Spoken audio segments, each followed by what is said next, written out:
კიდევ ერთხელ მოგესალმებით პოზიტივის საინფორმაციო სამსახური აგრძელებს თქვენთვის მუშაობას მე ლევან წუწუნავა ვარ.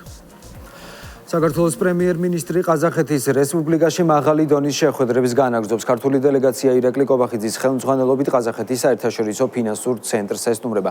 საქართველოს მთავრობის მეთაურმა ვიზიტის მნიშვნელობაზე ჟურნალისტებთან ისაუბრა. რა გზავნილები აქვს საქართველოს მთავრობის მეთაურს და როგორია დღევანდელი დღის წესრიგი დეტალებს ჩემი კოლეგა ნუცა კოროშინაძე მოგვიყვება. ნუცა გისმენთ.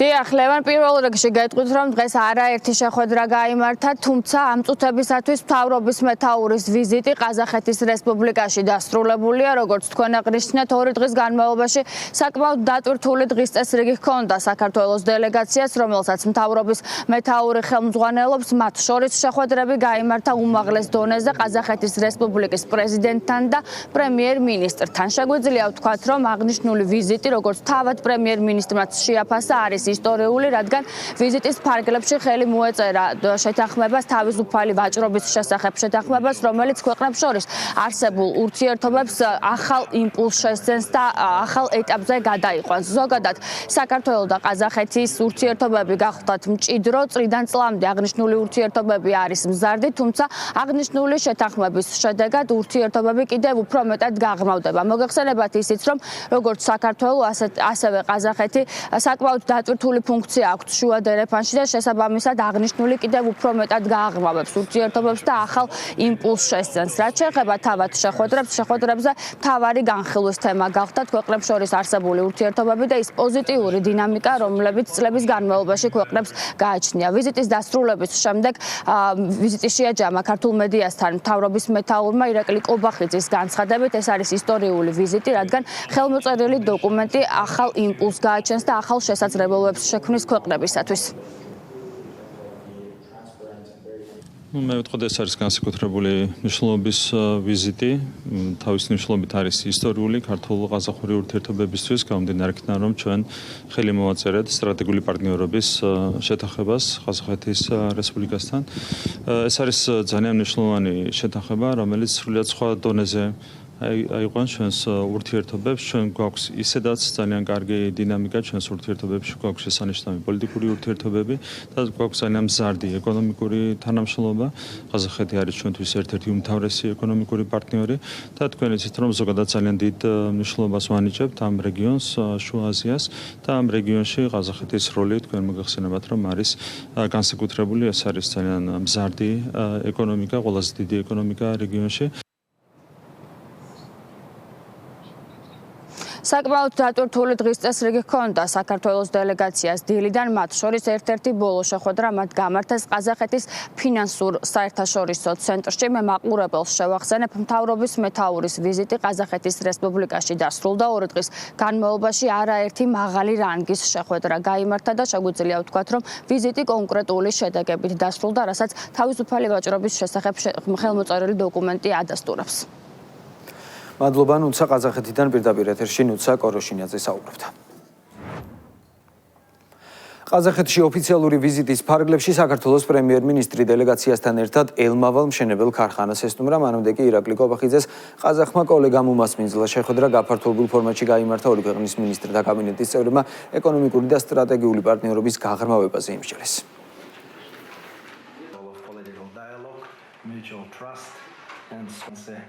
Please accept my heartfelt congratulations on also highly appreciate Georgia's growing role in the regional new joint project. ყაზახეთში ჩვენს ვიზიტს განსაკუთრებული დატვირთვა აქვს, რადგან ხელი მოვაწერეთ დეკლარაციას სტრატეგიული პარტნიორობის შესახებ. ის ახალ შესაძლებლობებს შექმნის ჩვენი ორმხრივი თანამშრომლობის გაღრმავებისა და განმტკიცების, ჩვენს ქვეყნებსა და ხალხებს შორის მეგობრობის გაძლიერების მიმართულებით. მოხარული ვართ ყაზახეთის ძლიერი წინსვლითა და პროგრესით, ეკონომიკური მიღწევებით, რეგიონულ და გლობალურ ჭრილში პოლიტიკური პოზიციების გამყარებით. ყაზახეთი საქართველოსთვის ძალიან მნიშვნელოვანი პარტნიორია. გილოცავთ რეფერენდუმის ჩატარებას კონსტიტუციასთან დაკავშირებით. ყაზახეთის მოდერნიზაცია, სახელმწიფო ინსტიტუციების გაძლიერება მართლაც შთამბეჭდავია და ძალიან გვახარებს მოვლენების ამგვარი განვითარება თქვენს ქვეყანაში. მოუთმენლად ველით ჩვენი ორმხრივი თანამშრომლობის შემდგომ განვითარებას ყველა მიმართულებით. თანამშრომლობის პოლიტიკური განზომილება ჩვენთვის ძალიან მნიშვნელოვანია. მადლობას გიხდით ჩვენი სუვერენიტეტისა და ტერიტორიული მთლიანობის მხარდაჭერისთვის საერთაშორისო ფორმატებში კარგი თანამშრომლობისთვის. ეკონომიკური კავშირების განვითარების კუთხით გვაქვს ძალიან პოზიტიური ტენდენციები და დარწმუნებული ვართ, ეს ვიზიტი და სტრატეგიული პარტნიორობის შესახებ შეთანხმება ახალ შესაძლებლობებს შექმნის ჩვენი ორმხრივი თანამშრომლობის შემდგომი გაღრმავებისთვის. ბატონო პრემიერ-მინისტრო, თქვენი ოფიციალური ვიზიტი ყაზახეთისა და საქართველოს ურთიერთობების დინამიკური განვითარების დასტურია და კიდევ ერთხელ უსვამს ხაზს ჩვენს ქვეყნებს შორის არსებული პოლიტიკური დიალოგის მაღალ დონის ურთიერთნდობას და მტკიცე პარტნიორობას. გუშინ თქვენ ნაყოფიერი შეხვედრა გამართეთ პრეზიდენტ კასიმ-ჟომართ ტოკაევთან. სარგებლობ შემთხვევით და გულით ადადგილოცავთ ყაზახეთის უმაღლესი სახელმწიფო ჯილდოს მეგობრობის ორდენის მიღებას. ყაზახეთი საქართველოს მიიჩნევს სანდო მეგობრად და მნიშვნელოვან სტრატეგიულ პარტნიორად სამხრეთ კავკასიაში. ასევე მაღალ შეფასებას ვაძლევთ საქართველოს როგორც რეგიონული სატრანსპორტო და ლოგისტიკური ჰაბის მზარ დროს, რომელიც ერთმანეთთან აკავშირებს ცენტრალურ აზიას, სამხრეთ კავკასიას, შავი ზღვის რეგიონსა და ევროპას. ვაჭრობა და საინვესტიციო თანამშრომლობა ჩვენი ორმხრივი თხის წესრიგის ერთ-ერთ უმნიშვნელოვანეს მიმართულებად რჩება. მიმდინარე წლის პირველი 4 თვის განმავლობაში ორმხრივმა სავაჭრო ბრუნვამ 53 მილიონი დოლარი შეადგინა, რაც ნათლად მიუთითებს ჩვენი ეკონომიკური პარტნიორობის მნიშვნელოვან პოტენციალს. ბოლო 2 ათწლეულის განმავლობაში ყაზახეთიდან საქართველოში განხორციელებულმა ინვესტიციებმა 570 მილიონ დოლარს გადააჭარბა. დღეს ყაზახეთში 600-ზე მეტი კომპანია ფუნქციონირებს ქართული მონაწილეობით, რაც მყარ საფუძველს ქმნის ბიზნესებს შორის თანამშრომლობის კიდევ უფრო გაღრმავებისთვის. საინვესტიციო აქტივობის გასაძლიერებლად გთავაზობთ მთავრობათა შორისმა კომისიამ შეიმუშაოს კონკრეტული წინადადებები ახალი ერთობლივი პროექტების დასაწყებად და სამრეწველო თანამშრომლობის გასაფართოებლად. განსაკუთრებული ყურადღება შეიძლება დაეთმოს შემდეგ მიმართულებებს: სურსათის გადამუშავება, ნავთობქიმია, სატრანსპორტო მომსახურება, წარმოების მრეწველობა, სამშენებლო მასალები და ლოგისტიკა. ყაზახეთის მთავრობა მზად არის კიდევ უფრო გააღრმავოს დიალოგი და პრაქტიკული თანამშრომლობა საქართველოს მთავრობასთან. შავი ზღვის ეკონომიკური თანამშრომლობის საპარლამენტო ასამბლეის 67-ე ხდომა გრძელდება. დღეს ასამბლეის პლენარული სესია გაიხსნება, რომელშიც მონაწილეობას 10 ქვეყნიდან 100-ზე მეტი დელეგატი მიიღებს. ასამბლეის წევრები ხელოვნური ინტელექტის დაკავშირებადობისა და მდგრადი განვითარების საკითხებზე იმსჯელებენ. დღესვე აირჩევენ ასამბლეის ვიცე-პრეზიდენტსაც. ხდომის დასრულების შემდეგ საქართველოს თავმჯდომარეობას საბერძნეთს გადააბარებს. გენერალური ასამბლეა იმართება ამჯერად კასპის რაიონის მეფის ქალაქში, რაც ძალიან საპასუხისმგებლოა და ასევე ძალიან სასიხარულო. 10 ქვეყანა იღებს მონაწილეობას, 100-ზე მეტი დელეგატია ჩამოსული ჩვენს ქვეყანაში და რა თქმა უნდა ეს ყველაფერი არის სასიხარულო. ძირითადი საკითხი არის ხელოვნური ინტელექტი მთელი წლის განმავლობაში. ამ საკითხზე ჩვენ ძალიან აქტიურად ვიღებდით მონაწილეობას სხვადასხვა სესიებში. ჩვენ გვექნება განხილვები, აქტიური დისკუსიები ჩემს კოლეგებთან ერთად. ასევე დღეს დადგება საკითხი ვიცე-პრეზიდენტების არჩევის, ერთ-ერთი ვიცე-პრეზიდენტის კანდიდატის როლში ვარ მე წარდგენილი. პეტერ ფიშერს საქართველოში გერმანიის ელჩობის ვადა ამოეწურა. მადლობა, ბედნიერად წერს გამოსამშვიდობებელ პოსტში უკვე ყოფილი ელჩი. ჩვენი უფლებამოსილების ვადა საქართველოში დასრულდა, მადლობა ბედნიერად და ნახვამდის წერს პეტერ ფიშერი X-ზე და საქართველოს საზოგადოებას ემშვიდობება. ფიშერი საქართველოში გერმანიის ელჩის პოსტს 2022 წლიდან იკავებდა.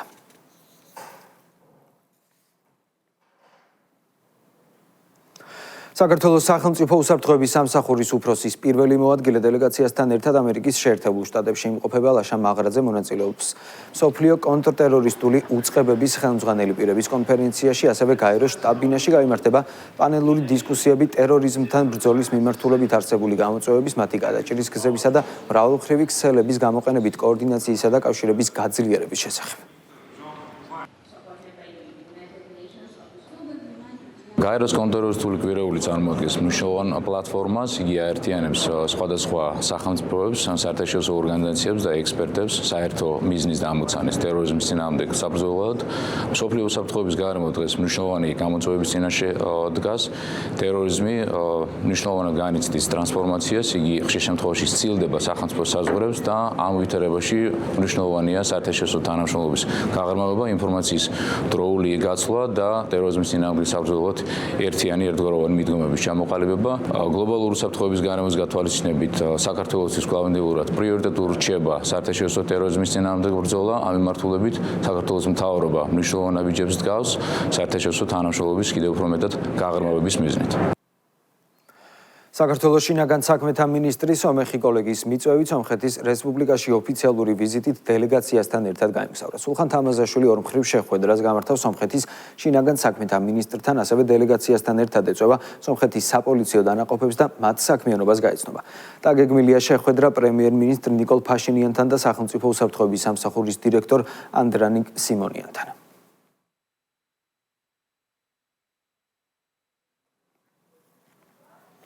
უშუალო კომუნიკაცია ახალგაზრდებთან და მათი ჩართულობის გაზრდა პოლიტიკურ ცხოვრებაში. ქვეყნის მასშტაბით ჩატარებული 10 რეგიონული კონფერენციის შემდეგ ქართული ოცნების ახალგაზრდულმა ორგანიზაციამ დედაქალაქში შემაჯამებელი კონფერენცია გამართა, ღონისძიების მონაწილეებმა რეგიონული შეხვედრებისას გამოკვეთილი ძირითადი საკითხები შეაჯამეს. ქართული ოცნების ახალგაზრდული ორგანიზაციის დასწვნით ღონისძიებას დაესწრო ცოტნე ივანიშვილი. მან იმედი გამოთქვა, რომ ახალგაზრდებთან დიალოგი მომავალშიც გაგრძელდება, რადგან ამ ფორმატის შეხვედრებს კონკრეტული შედეგები უკვე მოყვა. ყოველთვის ვიყავი მეტი დიალოგის მომხრე და აქედან გამომდინარე ძალიან გულშემატკივრობ ამ ფორმატს. დასკვნით ღონისძიება იყო მართლაც, მაგრამ მე ვესაუბრე ბორდის წარმომადგენლებს და აპირებენ, რომ არ ვიცი ზუსტად როგორი ფორმატით, მაგრამ დიალოგი ზოგადად განაგრძონ ახალგაზრდებთან და მე პირადად ძალიან მიხარია ეს ყველაფერი. ძალიან დიდი ნაკლებობა არსებობდა კომუნიკაციის, დიალოგის, განსხვავებული აზრთა გაცვლის საქართველოში და ნელ-ნელა მიმართულებით რომ მიდის მუშაობა და გარკვეული პროგრესიც უკვე არის ამ შეხვედრების ხარჯზე, ვთქვათ. მე პირადად ძალიან მიხარია და დიდი იმედი მაქვს, რომ უახლოეს პერიოდში კარგად მოახერხებენ იმას, რომ ეს ფორმატი განაგრძონ, გაუმჯობესონ და კიდევ ბევრი სხვა მიმართულებითაც თუ წამოვა, ვთქვათ, ინიციატივები, რომ მეტი დიალოგი დაინერგოს, ძალიან კარგი იქნება. მთელი ამ ტურნეს განმავლობაში ძალიან სასიამოვნო იყო მათთან საუბარი, ახალგაზრდები, რომლებიც არიან ჩვენი ქვეყნის მომავალი და რომლებიც დარწმუნებული ვარ, რომ უფრო წარმატებულს და უფრო მეტად განვითარებულს გახდიან ჩვენ ქვეყანას. ჩვენი მთავარი მიზანი და мотиваცია იყო ის, რომ შეიძლება მეტ ახალგაზრდა შევხვედროდით და ის პოლარიზაცია, რაც იყო ბოლო პერიოდში თავს მოხვეული, ესე რომ ვთქვა, დაგვესრულებინა და გახსნილიყო დისკუსია. ვფიქრობ, რომ შედგა ეს ყველაფერი, ძალიან კარგად ჩაიარა. ჩვენ არ ვაპირებთ გაჩერებას, ეს მხოლოდ დასაწყისია. და აუცილებლად გავაგრძელებთ ჩვენ მათთან კომუნიკაციას და მათთან ურთიერთობას, იმიტომ რომ საუბარს, დისკუსიას ალტერნატივა არ აქვს. მიუხედავად იმისა, რომ კონფერენციები დავასრულებთ, ჩვენ არ ვასრულებთ კომუნიკაციას ახალგაზრდებთან, არ ვასრულებთ მათგან იმ გამოწვევების მოსმენას, რომლებიც სხვადასხვა ქალაქებში, რეგიონებში არსებობს და აუცილებლად ექნება ამ კონფერენციებს გაგრძელება, იმით რომ მათ მიერ გაჟღერებული იდეები აუცილებლად გადაიქცევა პროექტებად, ხოლო მათ მიერ გაჟღერებული გამოწვევები აუცილებლად უკვე ნიშნულია შესაბამისად, მიწოდებულია შესაბამისი სტრუქტურებისთვის და აუცილებლად დავიწყებთ უკვე ამ გამოწვევების გადაჭრას. ცოტნე ივანიშვილის განცხადებით, ახალგაზრდული ორგანიზაციის დასმით შეხვედრა სტუმრის სტატუსით ესწრებოდა, ვინაიდან მსგავსი ტიპის ინიციატივებს გულშემატკივრობს. როგორც მან ღონისძიების დასრულების შემდეგ ჟურნალისტებთან საუბრისას აღნიშნა, პოლიტიკაში ჩართვით დაინტერესებული არ არის. მისი ინტერესის სფერო ფილოსოფიისა და ხელოვნების ისტორიის კვლევაა. გადაჭრით ვიტყვი, რომ არანაირი ინტერესი არ მაქვს პოლიტიკაში ჩართვის მე პირადად. არასდროს არ მისაუბრია იმასთან დაკავშირებით თუ ვთქვათ რა მიმართულებით ვსწავლობ აკადემიურად იქნება ეს თუ რას ვაკეთებ, თუმცა საკმაოდ ბევრი წელი არის ჩრდილში არ ვასაჯაროებ ნამუშევრებს, მაგრამ ვხატავ ძალიან ბევრს აკადემიური მიმართულებით ფილოსოფიას და ხელოვნების ისტორიას ვიკვლევ. ეს არის ორი სფერო, რომელიც მე პირადად ძალიან მაინტერესებს. ამის იქით თავისთავად გულშემატკივრობ მსგავსი ტიპის ინიციატივებს ჩვენი ახალგაზრდებისგან, ახალგაზრდული ორგანიზაციისგან. ამიტომ თავისთავად უბრალოდ როგორც სტუმრის სტატუსი ვესწრები ამ შეხვედრებს, მაგრამ პოლიტიკაში ჩართვის არანაირი ინტერესი არ მაქვს. ცოტნე ივანიშვილმა ჟურნალისტების კითხვებს პარლამენტში მომხდარ ფიზიკურ დაპირისპირებასთან დაკავშირებითაც უპასუხა. მისი შეფასებით კადრებში ნათლად გამოჩნდა გახარიას პარტიის წევრების მხრიდან პროვოკაცია, მათ შორის ვერბალური შეურაცხყოფა. მისივე თქმით, ეს შემთხვევა ძალიან ცუდი იყო ქვეყნის იმიჯისთვის, რაც დამატებით კითხვებს აჩენს ოპოზიციასთან. ცუდი სანახავი იყო ეს ყველაფერი, ძალიან არასასიამოვნო იყო და ძალიან ცუდი იყო ქვეყნის იმიჯისთვის, რაც მე პირადად სხვა შეკითხვას მიჩენს იმასთან დაკავშირებით, თუ რა მიზანი ჰქონდა ოპოზიციური პარტიის წევრებისგან ამ პროვოკაციას. რას ემსახურებოდა ეს პროვოკაცია, რა შეჭირდებოდათ, ვთქვათ, ვერბალური და ფიზიკური ძალადობის დაწყება. ფაქტი ფაქტად რჩება, რომ პროვოკაცია მოდიოდა გიორგი ვახარიას პარტიის წევრებიდან. ძალიან მძიმე შეურაცხყოფები მოისმინეს ქართული ოცნების გუნდის წარმომადგენლებმა.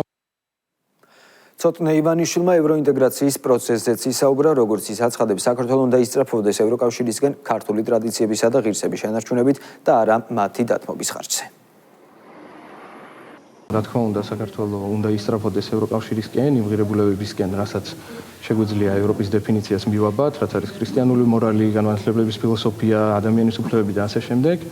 და რა თქმა უნდა, ამას უნდა აკეთებდეს ქართული ადათ-წესების, ტრადიციების და რასაც ღირსებას უწოდებთ, იმის შენარჩუნებით და არა მის ხარჯზე. არ უნდა მოხდეს ევროპისკენ სვლა ჩვენი ღირებულებების, ჩვენი ადათ-წესების, თუ იმ ღირებულებების თვითონ ევროკავშირი, რომელზეც დგას და რომელზეც აშენდა, რაც არის ქრისტიანული მორალი, ადამიანის უფლებები, ასე შემდეგ, ამის ხარჯზე.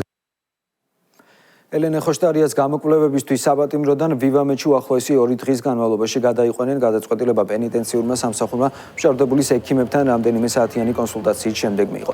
სამედიცინო დაწესებულებაში კვლევების ჩატარების შემდეგ გადაწყდება თუ სად გააგრძელებს მკურნალობას მსჯავრდებული კლინიკაში თუ ისევ სასჯელ აღსრულების დაწესებულებაში.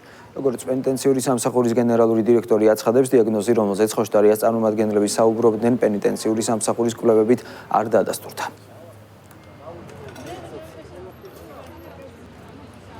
ეჭვი ქონდათ კონკრეტულ დაავადებაზე და ჩვენ განვაცხადეთ კიდეც არაერთ გზის, რომ შესაბამისი ლაბორატორიული კვლევები იქნა ჩატარებული კონკრეტულად ამ დაავადების მიმართულებით და გახსოვთ ჩემი სიტყვები, რომ საბედნიეროდ ეს დაავადება მას არ დაუფიქსირდა და მერწმუნეთ, რომ არაერთ გზის ჩატარდა შესაბამისი ლაბორატორიული კვლევები. ჩვენ თანახმა ვართ, რომ მსჯავრდებული ხოშტარია გადავიყვანოთ სამოქალაქო სექტორის კლინიკაში.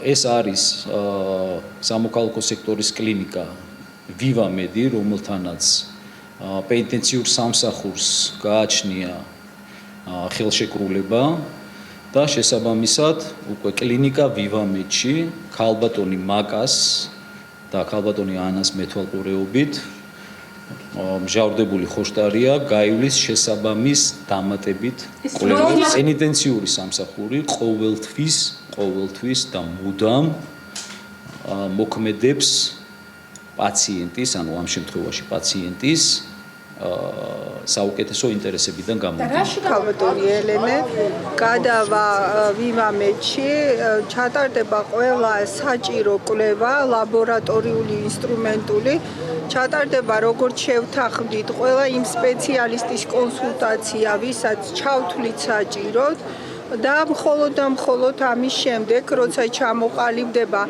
საბოლოოდ გამოირიცხება ინფექცია, დაისმება დიაგნოზი, გადაწყდება საერთაშორისო რეკომენდაციების შესაბამისად დაიწყება მკურნალობა. გადაწყვეტილება მიღებული იქნა არგუმენტირებული მსჯელობის შემდეგ და ეს იყოს ყველაზე სწორი და შეიძლება ითქვას, რომ ერთადერთი სწორი გადაწყვეტილება, რომელიც იყო მიღებული პენიტენციური სამსახურის მიერ. ნაციონალური მოძრაობის დღის წესრიგი ისევ ეგრეთ წოდებული ოპოზიციის ალიანსიდან გასვლა არ გასვლის საკითხს მიუბრუნდა. კრიტიკულ წერილს ციხიდან ამჯერად ლევან ხაბეიშვილი ავრცელებს, მისი შეფასებით ამ ეტაპზე ალიანსში ყოფნა-არ-ყოფნაზე დისკუსია უაზრობა და უმჯობესია პარტია საქმის კეთებით დაკავდეს. ნაცმოძრაობასა და ოპოზიციურ ალიანსში მიმდინარე პროცესს ერთი გეგმის ნაწილად მოიაზრებენ მმართველ გუნდში. ქართულ ოცნებაში აცხადებენ, რომ ურთიერთ დაპირისპირებით და ლანძღვით გარე პატრონების კეთილგანწყობის მოპოვებას ცდილობენ. ბავშვურად გამოიყურება, რომ ალიანსი 3 თვის წინ შეიქმნა, ხოლო უკვე 4 თვეა გაუგებარი დისკუსია მიმდინარეობს. შევიდეთ, გამოვიდეთ თუ საერთოდ რა ვქნათ. ეს იმიტომ გვჭირს, რომ არავინ ვიცით, რას ვაკეთებთ. აბა საქმეს მივხედოთ და თუ ამის შემდეგაც დადგება ის საკითხი, მაშინ ვიმსჯელოთ. ვისაც ჭაობში დარჩენა უნდა, ის თავად გაემიჯნება საქმეს და გააგრძელებს ყიყინს. ლევან ხაბეიშვილი რო ერთ-ერთი ყველაზე ჭკვიანი აღმოჩნდება ამ სპექტრში, თავისთავად ეს ყველაფერი მეტყველებს იმაზე, თუ რა მძიმე მდგომარეობა ამ აგენტურაში, ხო? ძალიან მძიმე ვითარება ჩამოყალიბებული აგენტურის შიგნით. ისინი ცდილობენ უფრო მეტად მოაწონონ საკუთარი თავი პატრონებს. ეს არის თავარი მიზეზი, რის გარშემოც აღემართება ეს დაპირისპირება.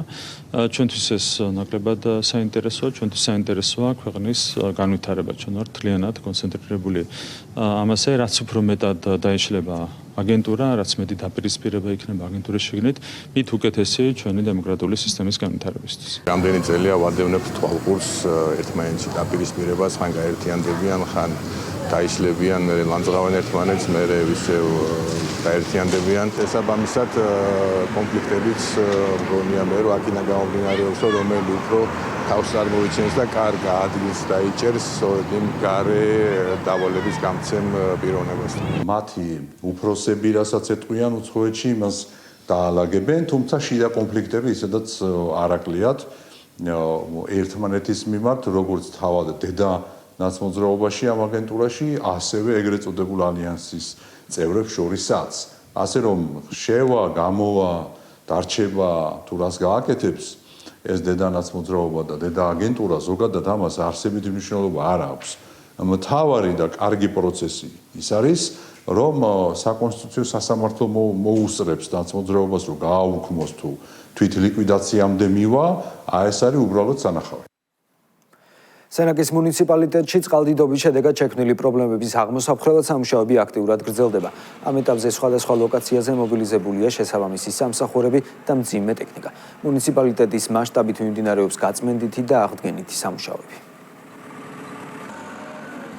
სენაკის მუნიციპალიტეტში როგორც ქალაქად, ასევე ადმინისტრაციულ ერთეულებში მიმდინარეობს სტიქიის სალიკვიდაციო სამუშაოები. მობილიზებულია სენაკის მუნიციპალიტეტის მერიის შესაბამისი სამსახურები. ძლიერი წყალმოვარდნის შედეგად დაიტბორა მოსახლეობა, მიმდინარეობს ზარალის დათვლა.